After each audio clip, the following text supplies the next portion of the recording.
বাচ্চা দুইটার খুব কষ্ট হচ্ছে। আমার বাচ্চার যে পেন্ট ওর বাবা কিনে দিয়ে গেছে ছোট হয়ে গেছে, সেগুলোই পড়তেছে আমার বাচ্চা কষ্ট করে। আমার বাচ্চাকে আমি কি বলবো যে আমার সন্তান অনেক কষ্ট করতেছে। আমার সন্তানগুলো তাদের খাওয়া দাওয়া অনেক কষ্ট হচ্ছে আমার বাচ্চাদের। আমার বাচ্চারা প্রতিদিন ফুড পান্ডা, ওর বাবা 700-500 টাকার হচ্ছে ফুড পান্ডা অর্ডার করতো। সে যাই করতো, তার সন্তান অনেক প্রিয় ছিল। কিন্তু এখন আমার বাচ্চারা ওই দিন একটা সস ধরছে, আমি সস কিনা দেইনি, এবং জেলি দিয়ে হচ্ছে ব্রেড খাওয়ার অভ্যাস ওদের। কিন্তু আমি এখন এগুলো দিতে পারি না। আমার মাথার চিকিৎসা আমি করতে পারতেছি না, যে পাওয়ার দিছে এই পাওয়ার দিয়ে চলতে হইতেছে। সিটি স্ক্যান করতে বলছে ঘুষি দেওয়ার পরে, মাথায় করতে পারতেছি না। হাজবেন্ড মারা গেছে, সেক্ষেত্রে আপনাকে কেন পুলিশ নিয়ে গেল? আমাকে ওই যে আমি ওনাদেরকে বিচার দিতাম বারবার যে ও নেশা পানি করে, আপনারা কিছু বলেন না কেন, এগুলা নিয়ে গ্যাঞ্জাম করতাম। হ্যাঁ, তো প্রথমত হচ্ছে আমার বাসায় 8 লাখ টাকার মতো ফার্নিচার ছিল, যেটা হচ্ছে আমি এসে এক কাপড়ে বের হয়েছি, আমি কিছুই পাইনি। আর দ্বিতীয়ত হচ্ছে যে আমার বাবার কাছে আমার বাবা 4.5 লাখ টাকা পাবে। আমার নামে মামলা দেওয়া হয়েছে, আমার ভাসুর দেওয়া হয়েছে। আমার শ্বশুরের সাথে আমার দেখা হয়েছে একটা হাজিরা দিয়ে। আমার শ্বশুর কান্না করে বলছে, মা আমি পরিস্থিতির শিকার ছিলাম, কিন্তু আমি আজও আদালতের কোর্টের বারিন্দাও পাড়া দিইনি তোমার বিরুদ্ধে। আপনার হাজবেন্ড মারা গেছে, সেক্ষেত্রে কি আপনাকে অভিযুক্ত করে গেছে না সন্দেহজনকভাবে পুলিশ আপনাকে নিচ্ছে? সন্দেহজনকভাবে ডায়েরি লিখে গেছে। আমি তিন লাইন শুনছি উকিলের কাছ থেকে, কারণ ডায়েরিটা তো কোর্টে জমা দেওয়া হয়েছে, এবং হাতের লেখাটা হচ্ছে আপনার পরীক্ষা করে। হ্যাঁ, তো লিখে গেছে যে আমার বাচ্চা দুইটাকে দেখে রাখবা, আমি তোমাকে অনেক কষ্ট দিছি, তুমি ভালো থাকবা, আমার বাচ্চা দুইটাকে কখনো ছাড়বা না, আমার বাচ্চা দুইটাকে সবসময় দেখে রাখবা। আর ও যেখানেই যেত আমার বড় ছেলেকে ছাড়া কখনোই যেত না। ওরে দেখা যায় যে ওরে সাইকেল কিনে দিছে মরার আগে, ওরে সাইকেল কিনে দিছে। এই সাইকেলগুলো ভাঙারি হিসাবে বিক্রি করে দেওয়া হয়েছে, আমি শুনছি।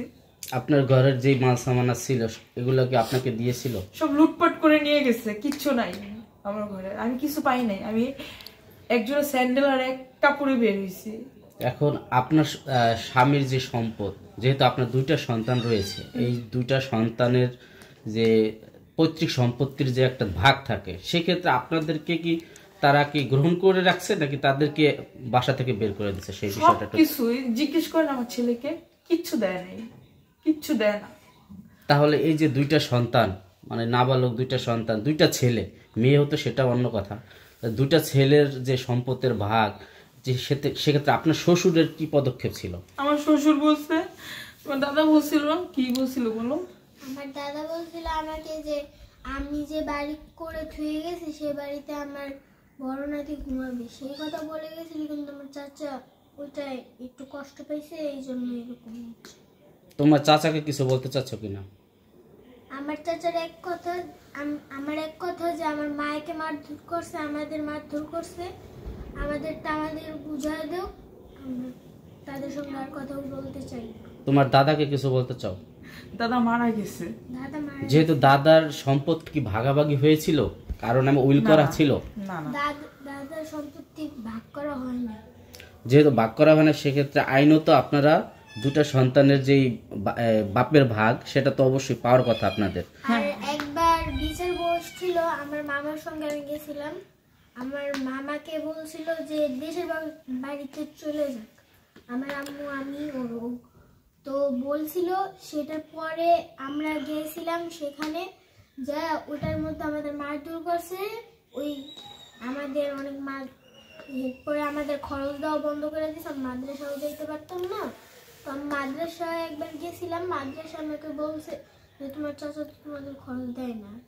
আচ্ছা, যেহেতু আপনার স্বামী নেই, আপনার 2টা সন্তান, এখন এই যে আপনাদেরকে যে সম্পত্তি থেকে মানে বঞ্চিত করতেছে, সেক্ষেত্রে আপনাদের এলাকার যারা এই যে ওদের দাদাবাড়ির এলাকার অনেক আত্মীয় স্বজন রয়েছে, দেশবাসী রয়েছে, সকলের উদ্দেশ্যে এবং দেশের আইনি ব্যবস্থার উদ্দেশ্যে আপনি কিছু বলতে চান কিনা?